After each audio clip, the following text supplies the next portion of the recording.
Hello, my name is Ina Golden. I'm a registered nurse and I work for the Manor Law Group as an elder care coordinator. Today I'd like to give you a few tips if you have somebody in the hospital and how you can keep in touch.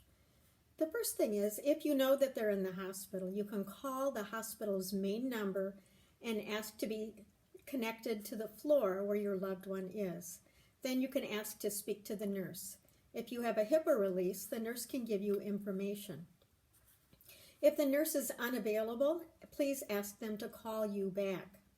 If you have somebody in surgery and you want to know how it's going or when it's over, call the operator. You can call the main hospital number and ask to go to OR. You may have to explain that you are a family member and cannot be there and you would like to know how the patient is doing.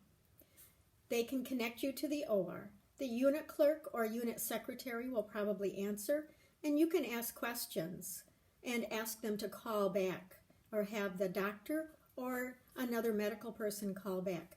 Know that when they go to the operating room, it takes quite a long time for everything to be set up and the patient to be prepped. After surgery, they go to the recovery room, sometimes called the post-anesthesia care unit, and you will also see it listed as PACU, P-A-C-U, as an abbreviation. Sometimes they're in the PACU longer than the surgery, and that's so that the critical care nurses and staff and anesthesiologists can watch the patient to see how that they're recovering. Then the patient may be taken to the floor. Know that they may be placed in another room from the room that they were before, so you may have to ask where they are. Again, you can call the nurse's station and ask to see how they are. You can also ask the nurse, when would it be convenient for you to call or for them to call you?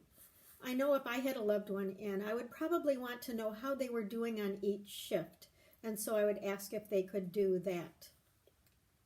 Also, if you are the point person or the one designated to get the information, and there are a lot of people that want to know about this loved one, perhaps you can connect to CaringBridge.org. It's a platform where you can type in what's going on with the patient and you can control who sees that information. And then they can log in anytime and see what that is. However, you can also do Facebook Messenger and have a group email as well. I hope these tips are very helpful for you so that you can keep in touch with your loved one while they're in the hospital. Thank you and stay tuned for more videos.